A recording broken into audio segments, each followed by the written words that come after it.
আসসালামু আলাইকুম, শুভ সকাল। কেমন আছেন আমার আপুরা ভাইয়ারা? ভালো আছেন? আমি আপনাদের বোন আলহামদুলিল্লাহ ভালো আছি। তো প্রতিদিনের মতো আজকে একটা ব্লগ নিয়ে আসলাম। এই যে সকাল সকাল নাস্তা করলাম, নাস্তা করে আমি বারিন্দায় আসি, দাঁড়াইলাম। বারিন্দায় আসি, দেখতেছি এই পানিগুলা এরা সেচ দিতে আছে, দুইটা সেচ মেশিন বসানো হয়েছে। তো আমি অনেকক্ষণ দাঁড়াই রইলাম বারিন্দার মধ্যে। তো চিন্তা করলাম আপনাদের সাথে একটা শেয়ার করি।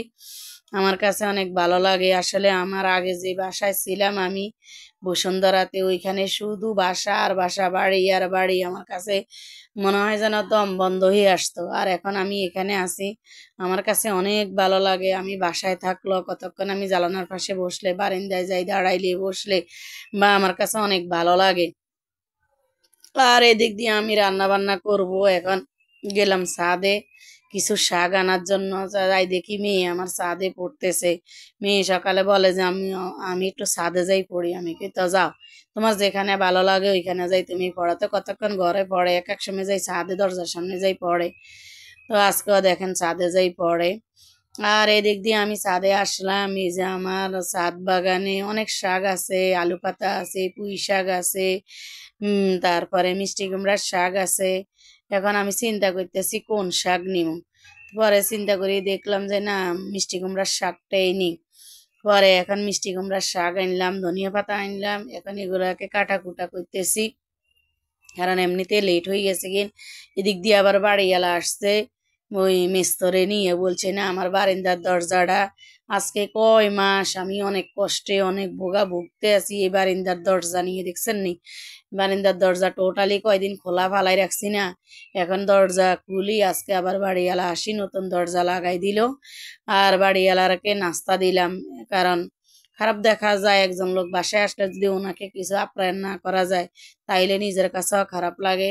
পরে বাড়িওয়ালারে নাস্তা দিলাম, উনি দরজাটা লাগাই গেছে। তো যাক আলহামদুলিল্লাহ। এতদিন অনেক টেনশনে ছিলাম এই দরজাটার জন্য, এটা তো আপনাদের সাথে শেয়ার করছি। অনেক টেনশনে ছিলাম, একটু বৃষ্টি দেখলে আমার ভয় লাগে যেত, একটু বাতাস দেখলে আমার ভয় লাগে যেত, কিন্তু দরজাটা আটকাইতে পারতাম না। তো যাক শুকর আলহামদুলিল্লাহ, দরজাটা লাগাই দিয়ে গেছে আজকে। আর এদিক দিয়ে আমি মানে অনেক কাজ আজকে, গরম ময়লা সালা হয়ে গেছে।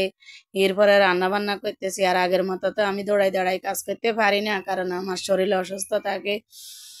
আমার মানে শরীর অসুস্থ থাকার কারণে আগের মতো সেরকম কাজকর্ম করতাম পারি না, কদ্দুর করি কদ্দুর শুই থাই।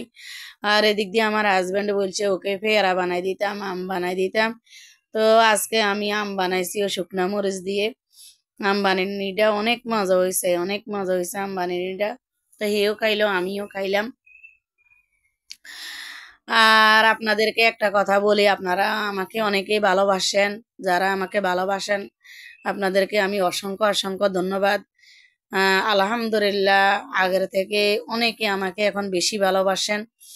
তো আমাকে যে ভালোবাসেন, এই ভালোবাসার কারণে এখন আমার সাবস্ক্রাইব, তারপরে লাইক কমেন্ট শেয়ার, এগুলো আলহামদুলিল্লাহ বাড়তেছে।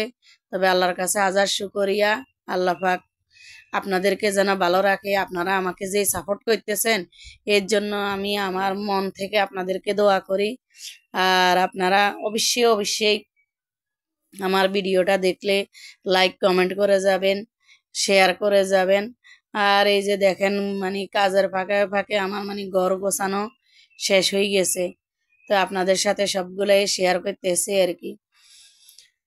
আর এই যে দুপুরে রান্না বান্না শেষ করলাম করি, এরপরে দি আসলাম খাওয়া দাওয়া করতে। দেখেন কি রান্না করছি আজকে, পটল দিয়ে মাছ দিয়ে রান্না করলাম, তারপরে দি টমেটোর টক রান্না করলাম, এরপরে ওই যে শাক আনছি শাক রান্না করলাম।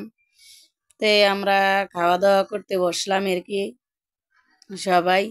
এই যে খাইতেছি টমেটোর টকটা, দেখছেন কি সুন্দর কালার আসছে। যেমন সুন্দর কালার আসছে তেমন খাইতে অনেক মজা হয়েছে। কারণ এখন যে গরম পড়ে এই গরমে দিয়ে একটু টক খাইলে মানে অনেক ভালো লাগে। আমি আসলে সব কিছু টক পছন্দ করি আর কি, সব টকই পছন্দ করি। আর এদিক দিয়ে সন্ধ্যা হয়েছে, মেয়েকে নাস্তা দিলাম। তো মেয়েকে কি নাস্তা দিলাম দেখেন, মেয়েকে এই যে লুডুস বানাই দিলাম, গাজর কাটি দিলাম, পেয়ারা কাটি দিলাম, তারপরে এই যে গ্লাস হরলিক্স বানাই দিলাম।